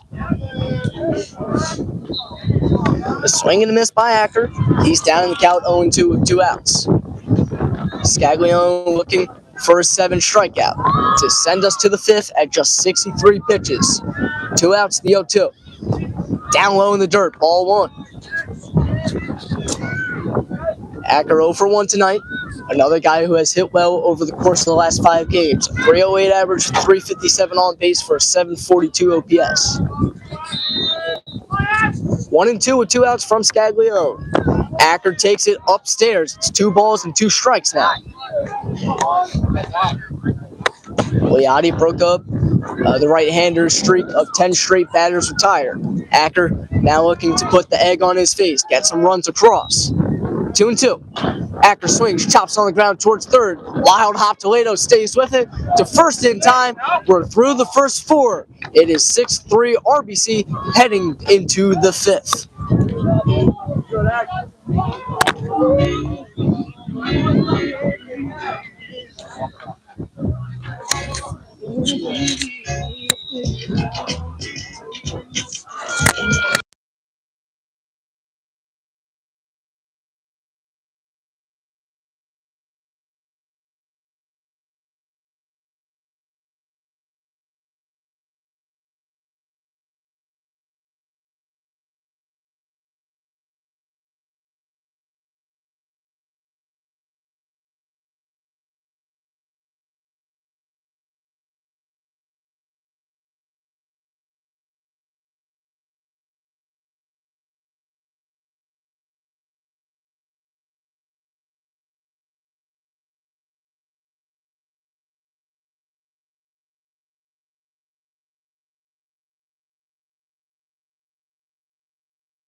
Remaining on the hill for the 5th inning, it's the right-hander Jack Quinn out of relief for the Rebels. The original plan for Howell was to get their starting pitcher Waylon Cavanaugh through 4 or 5 innings, maybe just 2 or 3 runs, get Jack Quinn for the 5th, for the 6th inning, and then send it to Jackson Vetrano if they had a lead. But things are looking different. RBC leading things 6-3. It was an early exit for starting pitcher Waylon Cavanaugh. Jack Quinn still on some mop-up duty. First pitch to the 9-hitter Miles Neeson. Shows bunt, takes it low for ball 1. And you can plan for these games, but you never know with a team as good as Red Bank Catholic. Casey's certainly tore up Kavanaugh in this game. 1-0 swing and a hot shot towards Quinn. It goes off his leg, tracking it down, throw to first, in time! What a play by Jack Quinn to retire Neeson and get the leadoff out in the 5th. The ball came up, hit off of Quinn's foot coming up after he pitched the ball, popped in the air. Quinn ran back, got the ball, palmed it, and threw it to Vetrano at first base for the out. What a play. Incredible play by the pitcher. Jack Quinn has great instincts as an outfielder. He can track balls very well, and that pitch came off his leg, and a little luck on the side of Howell as he was able to palm it off the bounce. You don't get a baseball to bounce very far off the ground, but Quinn read it perfectly. Got the out, foul ball coming straight towards us now. 0-1 to the center fielder, Luke Longzak. Center fielder launched a home run in the 2nd inning to tie the game at 3 apiece. 3rd plate appearance for Longzak. In the dirt, ball 1.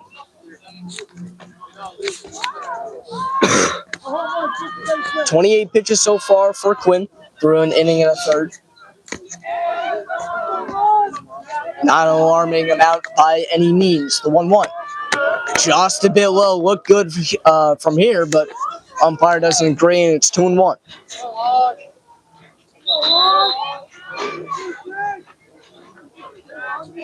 Longzak batting just below 400 now. The pitch from Quinn. In the dirt once again. It's 3 balls and 1 strike.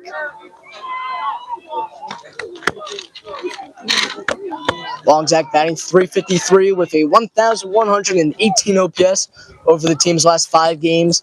He has 6 hits, 10 RBIs, 2 home runs in that span. Quinn fires in a fastball for a strike, and it's 3 balls and 2 strikes. Second full count on the night from Quinn. 3-2, the payoff pitch from the right-hander. Swing and a miss. Gets him to chase in the dirt once again. Max, the first in time. It's the 3rd strikeout already for Jack Quinn. Yeah, Jack Quinn, 4 outs, 5 outs on the night, 3 of which have been strikeouts. Just being very strikeout heavy with his progression in the innings. Absolutely. It was Waylon Cavanaugh who really struggled finding that 2-strike pitch to retire batters, but Jack Quinn has seemed to found his. The slider in the dirt, getting the Caseys to chase. Now it's 0-1 to the right fielder, Stumberger. In the dirt this time, count runs even at a ball and a strike. Stumberger batting 188 with a .350 on-base percentage in the team's last 5 games, a stretch in which RBC has gone 4-1.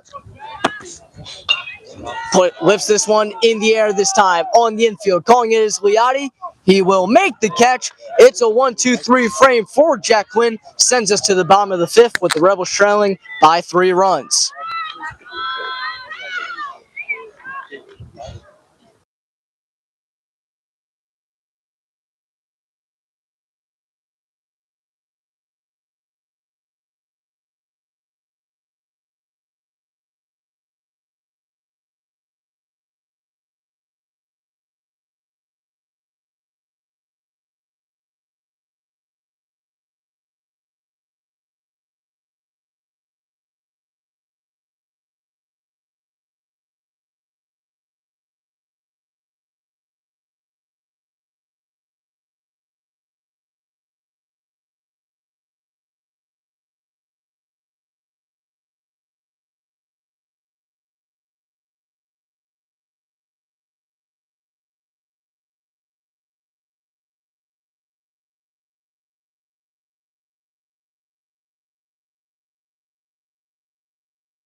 Bottom of the 5th, remaining on the hill, is the right-handed ace, Anthony Scaglione, full side for a ball.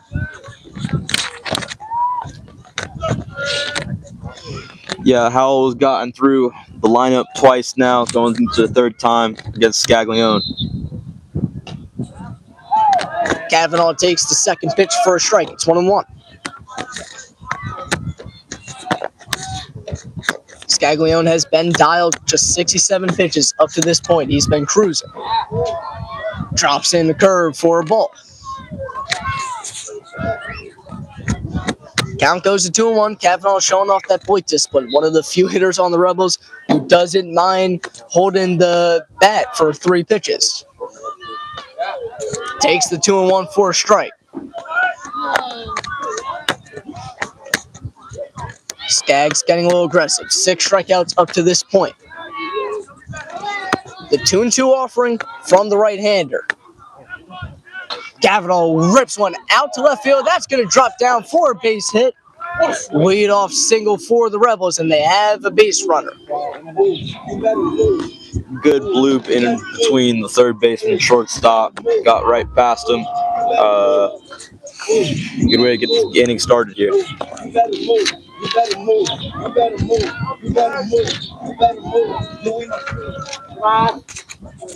Connor Halverson to the plate for Howell. 1 for 2 tonight with a base hit. Pickoff comes straight at Kavanaugh. Not in time, however.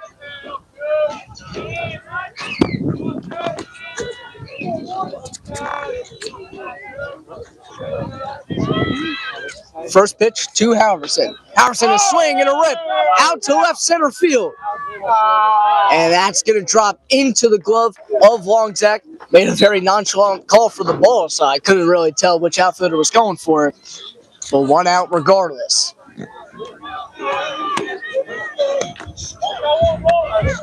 And now it's the 3-hitter, Matt Vetrano, to the plate. 1 for 2 tonight. Third plate appearance after he hit a home run in the first inning. Vetrano leading the team in on-base percentage, and he follows closely behind in average, in slugging, in home runs, 2 on the season. Check swing, definitely let around. It's a swing and a miss, and it's on 1.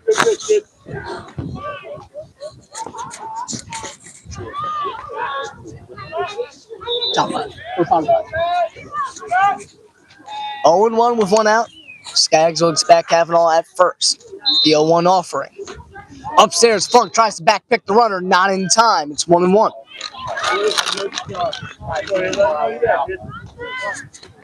Yeah, the Caseys know how dangerous Kavanaugh can be on the base path. They're trying to keep him at first, so their 3-run lead cannot be diminished. Vetrano pops this one in the air, going to go out towards the RBC dugout and into the cross game once again. Man, that would be tough if you were playing a cross game in the middle of it, foul ball came straight at you.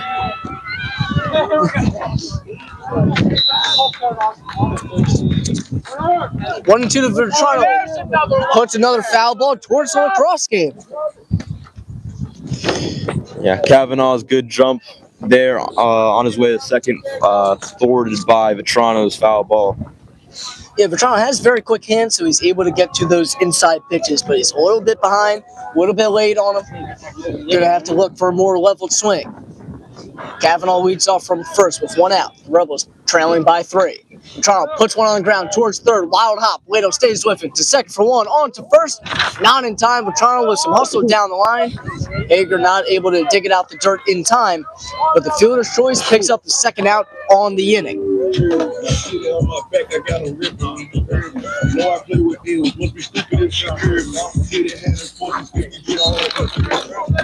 2 outs now. Skaggs making quick work of the Rebel lineup despite the base runners. Just 76 pitches up to this point through 4 2/3. It ends up Ryan Tedisco, a rare 0 for 2 tonight. Tedisco hit 2 home runs the opposite way against RBC in the team's last matchup just 2 days ago. Swing and a ball ripped out to right field. That's going to get down. It bounces over the head of Stormbringer. Going to be extra bases. Vetrano around third. He's going to be waved home. Tedisco to third. The throw, the relay is not in time. It gets past the third baseman. Vetrano scores, and the Rebels tack another run on. It's 6-4 in the 5th, and Tedisco on third with the 2-out triple. Something you don't see out of Tedisco. Triples, his first one of the year, but that one, the right fielder came in front of him. Easy play for anyone else, but it just popped right over his head, and it went to the wall somehow. A big bounce there, unexpected by probably everyone. Tedisco, a 3-year starter on varsity, just his 2nd start in his varsity career. What? The pitch to Jake Liotti. Takes it for a ball. I thought that was in there. Maybe a makeup call. It's 1-1 to the sophomore catcher now. Liotti DHing tonight. has caught the majority of the Rebels games. Brings the defense, brings the offense. Takes this one for a strike. It's 1-2.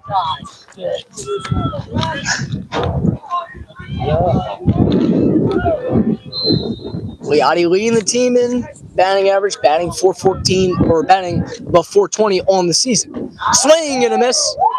Scaglione gets his 8th K of the night to put away the Rebels in the 5th. But Howell scratches another run across. They make it a 6-4 game heading into the 6th inning.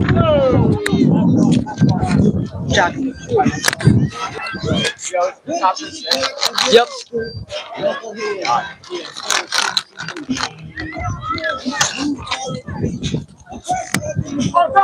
Triple.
Back going for the 6th inning, and Jack Quinn's 3rd inning of work out of relief after Waylon Kavanaugh had an early exit for the Rebels.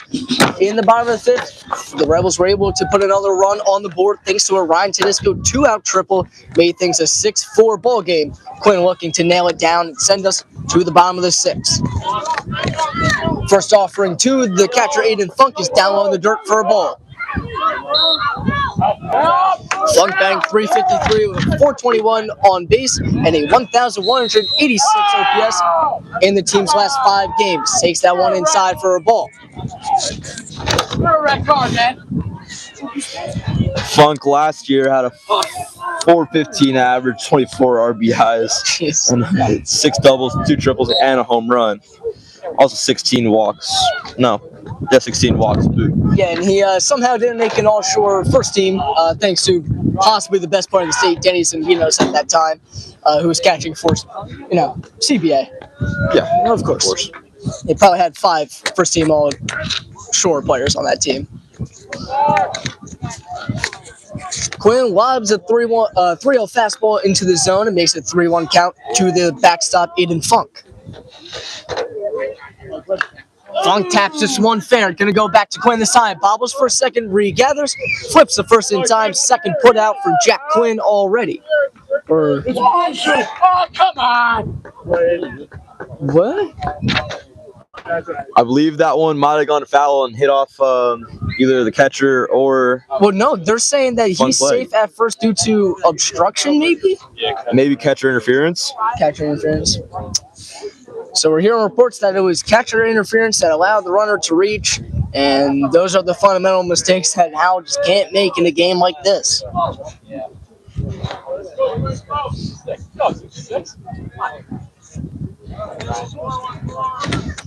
pretty much dead.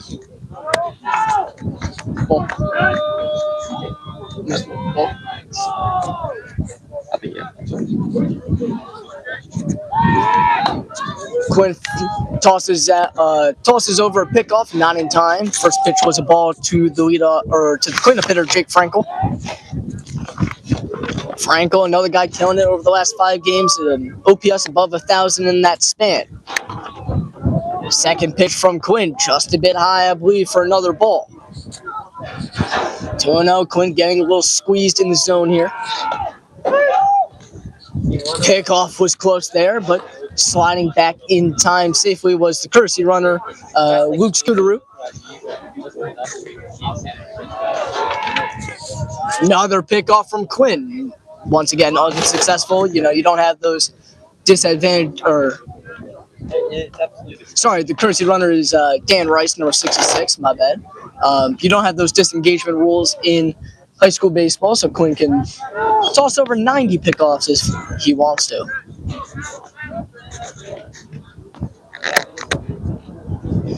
Once again, down in the count 3-0. Same count that he had against Aiden Funk, that Funk was able to reach base on due to catcher's interference. Another 3-0, fastball for a strike this time for Quinn.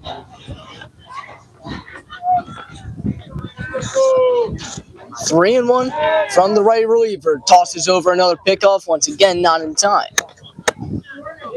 And Dan Rice, the courtesy runner for a guy who hasn't had plate appearances, getting that jersey pretty dirty. 3-1 from Quinn. Takes his time. The pitch, swing and a ball crushed.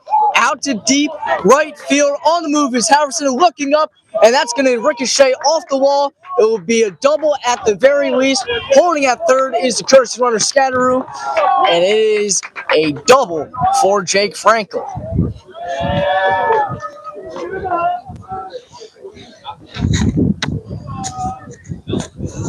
That one was almost looking out, but it hit right off the wall, stayed in the gap between the grass and the bottom of that wall. Kind of just notched there. Halverson had a tough time picking it up. Luckily, Rice stayed at third. Considering he's a courtesy runner, his speed probably could have brought him home, but maybe didn't get the best read on it. Second and third, nobody out. Howell brings the infield in. First pitch to Hager is fouled off. Hager 1 for 2 tonight. Another power righty who has a great balance of discipline, contact, power. I mean, these RBC guys just do it all, man. 0-1 Quinn ahead of the batter, having to get creative. 2 runners in scoring position and nobody out. Drops in a breaking ball for a strike.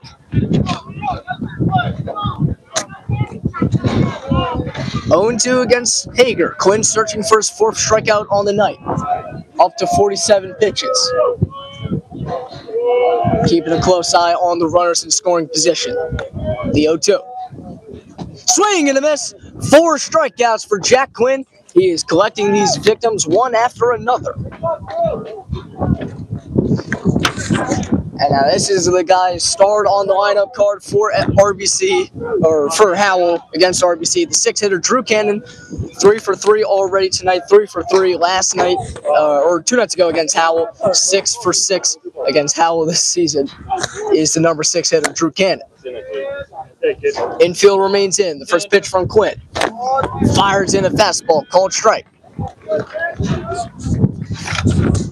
Quinn not going to overwhelm you or surprise you with many pitches. Just going to attack early with fastball, get ahead, toss in those sliders. It's working out pretty well so far.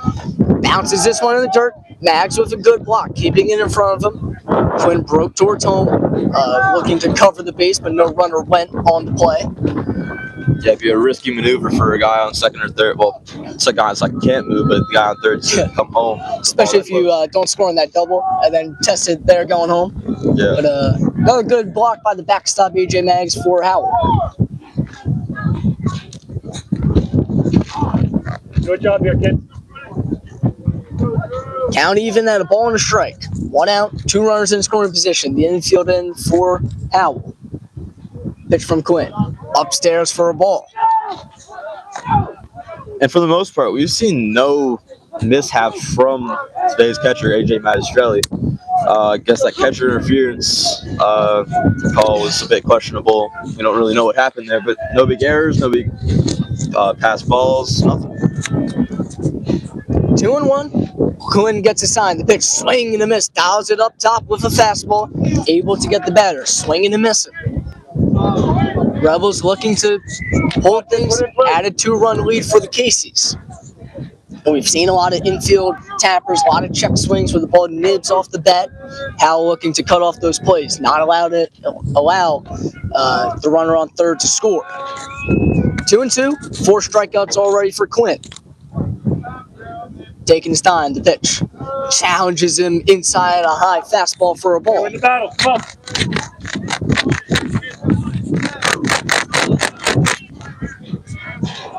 3-2. Now for Quinn. Big crowd coming out for the Rebel versus KC game. Howell looking to settle the season series. 3-2 with 1 out. Payoff pitch from Quinn. Swing and a miss. 5 strikeouts. Ripped a fastball straight down the middle. Able to put away Cannon, and it brings up the 7-hitter. Landon Lato, the third baseman, 0 for 2 tonight, has made a pair of solid plays over at the hot corner, but he's been contained at the plate. 2 outs, 2 runners in scoring position. Rebels bring the infielders back to their normal depth. 7, 8, 9 next up for the Rebels. If Quinn can put them away here, it's huge to send Howell into the bottom of the 6th. First pitch. Inside for a ball.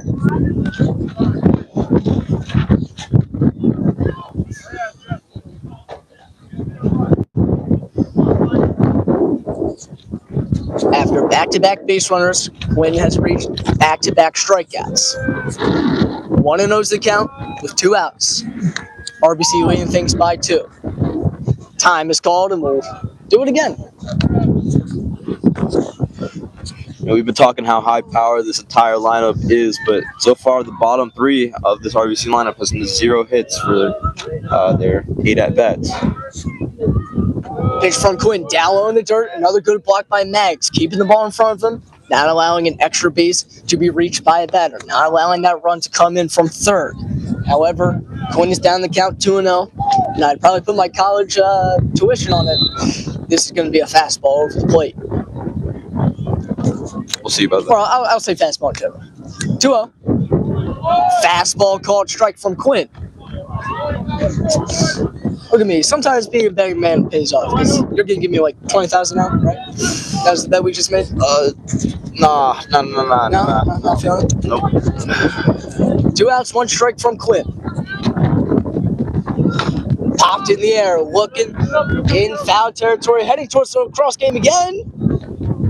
It doesn't hit a player. That's the most important thing.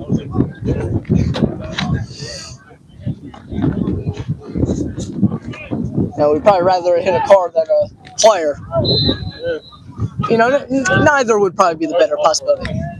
2 strikes, 2 outs. Quinn looking to strike out the side. 2 runners in scoring position. Does it matter? The 2-2. Down low in the dirt on a curveball. Count runs full.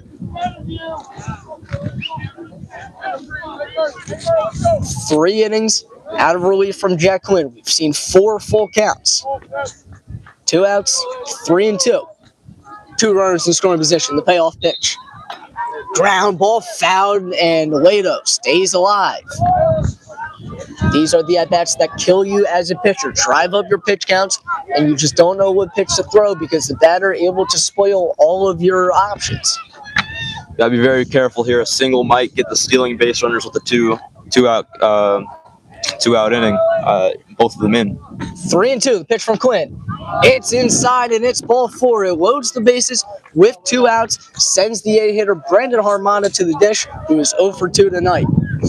And that's an at-bat Quinn's going to want back. You had 2 outs. You had 2 strikes against the 7-hitter. A chance to send Howell to the bottom of the 6th, down just 2 runs. Hold RBC scoreless through your 3 innings of relief. Instead, he walks the base runner, brings up the 8-hitter, Brandon Harmana. It's Ryan Lyons. Oh, and pinch hitter for RBC here. It is Ryan Lyons, power hitting first baseman to the dish.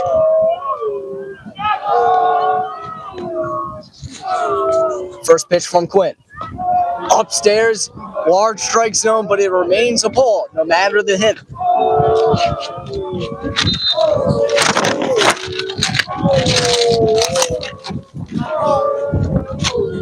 Pitch from Quinn. Rips a fastball into the zone, dialed that one up. Reading about 88 on the gun in my head. Ryan Lyons' first high school. Did that hit him?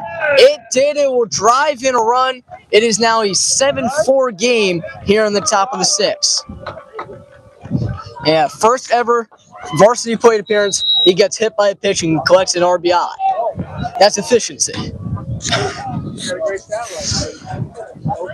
1,000 on base percentage. He now holds the record for the highest on base percentage of a high school player ever. Yeah. Just And now coming in to run for him is Brandon Harmana, the man who got pinch hit for. Some high school rules are weird. You can pinch hit for a guy and still let him run. Yeah, that is pretty interesting. Now it's the 9-hitter, the lefty outfielder, Miles Neeson. First pitch way inside for a ball. Quinn's going to have to settle the nerves, keep it at a 1-run game. 1 run in 3 innings of relief against a top-tier offense like RBC is a fantastic job, and he cannot forget that. Up to 65 pitches, 2 outs, the base is loaded. RBC up 7-4. Quinn letting the arm dangle. 1-0 offering. Upstairs, called strike. Good frame job by AJ Maggs, and it evens the count. 3. Goddamn. Scatteroo. 1-1 from Quinn. Lower half of the zone, called strike. It's 1-2. And we'll make a correction. Is the lefty outfielder Luke Scatteroo pinch hitting for Miles Neeson here. 1-2, 2 outs. Could the 6th strikeout on the night be possible for Jack Quinn? Swinging a ground ball on the infield third base side. However, it goes foul. Scatteroo, unlike Lyons, does have some time at the varsity level. Last year, hitting with a 258 average on 31 at-bats. 6 RBIs, 8 walks. This year, 2 for 4, 500 average, 2 walks, and 2 stolen bases. 1-2, 2 outs from Quinn. Low and inside, it's a ball on the slider. Yeah, you don't see a guy get 30 at-bats as a sophomore, then not starting as a junior. But that's how loaded the KC lineup is. 2-2 with 2 outs. Bases loaded, force out at any base. Quinn looking around the world. The pitch bounces way in the dirt. Did it hit the runner? Back-to-back hit by pitches and back-to-back runs via these hit by pitches for the Casey's, and it's now an 8-4 game in the top of the 6. And that's a rough turn of events for Howell once again. Stay alive. You keep in these games against a top-tier team like RBC, and then you just have these meltdown innings where you don't do the fundamentals right. And we're going to have a mound visit here to talk to Jack Quinn. We'll be back in about 45 seconds. It's fucking...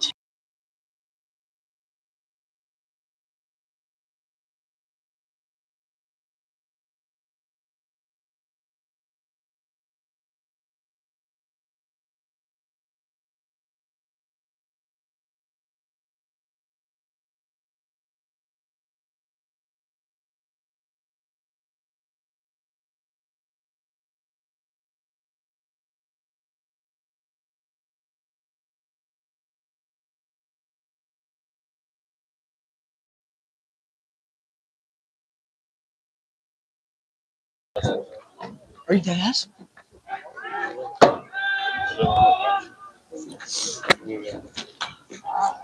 First pitch, Longsack fouls it off. Leadoff hitter for RBC. Such a dangerous hitter.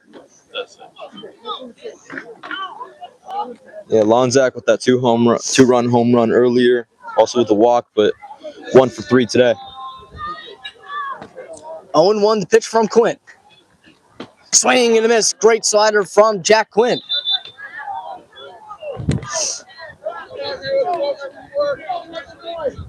Two outs. It's 0-2. Quinn remaining at 5 strikeouts for the last few hitters. Trying to collect the 6. Send us to the bottom of the 6. Slider runs way outside. It's 1-2.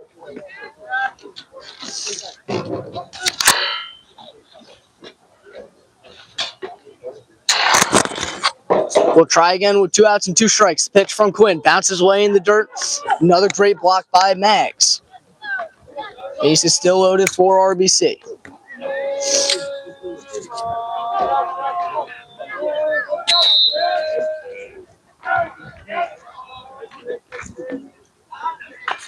Two chop foul. Heading into the Howell student section. And now ricocheting off some guards. Please, not them. I see Miss Pickle out there.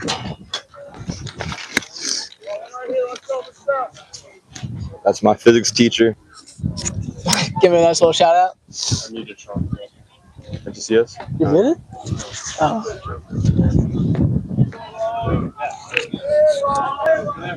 Two and two outs. Quinn looking to send us to the bottom of the sixth. RBC leading things 8-4. Longsack a chance to break it open.